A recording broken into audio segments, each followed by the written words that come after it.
গ্রামের প্রান্তে, যেখানে বাঁশঝাড়ের মাঝ দিয়ে ছোট একটি পথ চলে, রাতের কুয়াশা সবসময় ঘন হয়ে আসে। গ্রামের মানুষজন আগে থেকে সতর্ক থাকে, কারণ কেউ জানে না এই পথে রাতের বেলা কি ঘটে। এক রাত, অমিত নামের এক তরুণ এই পথে হাঁটছিল বাড়ি ফেরার সময়। বাতাস থমথমে, কুয়াশার মধ্যে সবকিছু অস্পষ্ট। হঠাৎ অদ্ভুত এক ঠান্ডা বাতাস এসে তার গলার কাছে শীর্ণ সরে গেল। অমিত থমকে দাঁড়িয়ে চারপাশ দেখল। কুয়াশার মাঝে দূরে দূরে কিছু ছায়া যেন তার দিকে এগোচ্ছে।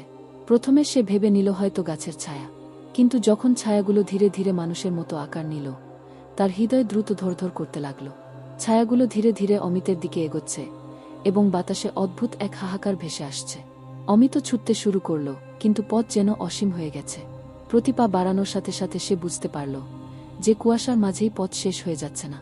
হঠাৎ একটি ছায়া তার সামনের দিকে এসে দাঁড়াল, হাতের কাছে একটি হালকা জলা হারিকেন। ছায়ার মুখ দেখা গেল না, শুধু নিঃশব্দ চোখে অদ্ভুত কিছু যেন জিজ্ঞেস করছে, তুমি কাকে খুঁজছ? কণ্ঠটি ধীরে ধীরে বাতাসে মিলিয়ে গেল।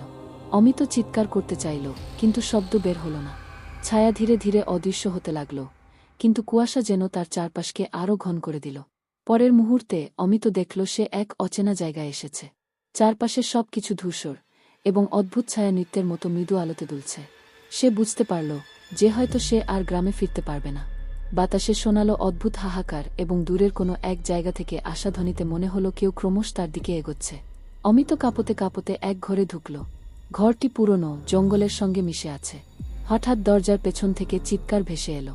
সে ঘরের ভিতরে তাকালো, আর দেখল দেয়ালে অদ্ভুত রক্তের দাগ, যা আস্তে আস্তে মানুষের আকার নিল। সে চিৎকার করতে চাইল, কিন্তু কেবল কুয়াশার মধ্যে এক সেদ্ধ শব্দ বের হল, এখান থেকে পালানো সম্ভব নয়। কুয়াশার মাঝে অমিত